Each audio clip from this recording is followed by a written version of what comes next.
যিখিনি মানুহে বেয়া কাম কৰিব তাত আৰু 0% কম্প্ৰমাইজ 0% টলাৰেণ্ট আৰু একেবাৰে খুব চিনাকি মানুহেও বেয়া কাম কৰিলেও আমি তাতে আমি যেনেধৰণে FIR দিয়াৰ পৰা আৰম্ভ কৰি ব্লেক লিষ্টটো আৰম্ভ কৰি সকলোখিনি আমি ব্যৱস্থা ল'ম যাতে বিভাগটো অন্তত ৰাইজে বিশ্বাস কৰিব পৰা এটা বিভাগ হৈ থাকে। চাওক এইবাৰ আমি ইয়াৰ আগতেও আমি শাস্তিমূলক বহুতখিনি ব্যৱস্থা হাতত লৈছোঁ বা আমাৰ বিভাগীয় কৰ্তৃপক্ষও আমি কামখিনি কৰাৰ ক্ষেত্ৰত আমি যাতে বেয়া কাম কৰিব নোৱাৰে তাৰ বাবে আমি চোৱা চিতা কৰিছোঁ। কেতিয়াবা দুটা তিনিটা হয়, কিছুমান মথাউৰি আমি দেখোঁ যে ছ'চিয়েল মিডিয়াত মথাউৰি শব্দটো লগায়, কিন্তু সেইবিলাক আমাৰ কেতিয়াবা আমাৰ ইয়াতে পঞ্চায়ত আৰু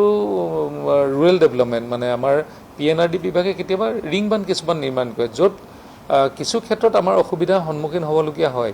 কিন্তু আমাৰ বিভাগে নিৰ্মাণ কৰা যিবিলাক পাৰ্মানেণ্ট কাম দুখিনি কাম আছে, মই আকৌ কৈছোঁ আপোনাক,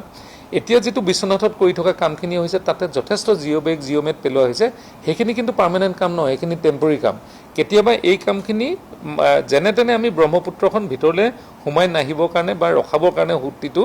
চেষ্টা কৰিছোঁ। তাত কিছু বেগ উটি যাব, কিছু বেগ ৰখি যাব, কিন্তু ইয়াৰ পিছত যিটো আমি নৱেম্বৰৰ পৰা পাৰ্মানেণ্ট ষ্ট্ৰাকচাৰ কাম কৰিম সেইটোত কেতিয়াও এনেধৰণৰ দেখা পোৱাকৈ আমি কৰিবলৈ নিদিওঁ আৰু যথেষ্টভাৱে আমি সচেতন হৈ আছোঁ। আৰু যিখিনি মানুহে বেয়া কাম কৰিব তাত আৰু 0% কম্প্ৰমাইজ 0% টলাৰেণ্ট আৰু একেবাৰে খুব চিনাকি মানুহেও বেয়া কাম কৰিলেও আমি তাতে আমি যেনেধৰণে FIR দিয়াৰ পৰা আৰম্ভ কৰি ব্লেক লিষ্টটো আৰম্ভ কৰি সকলোখিনি আমি ব্যৱস্থা ল'ম যাতে বিভাগটো অন্তত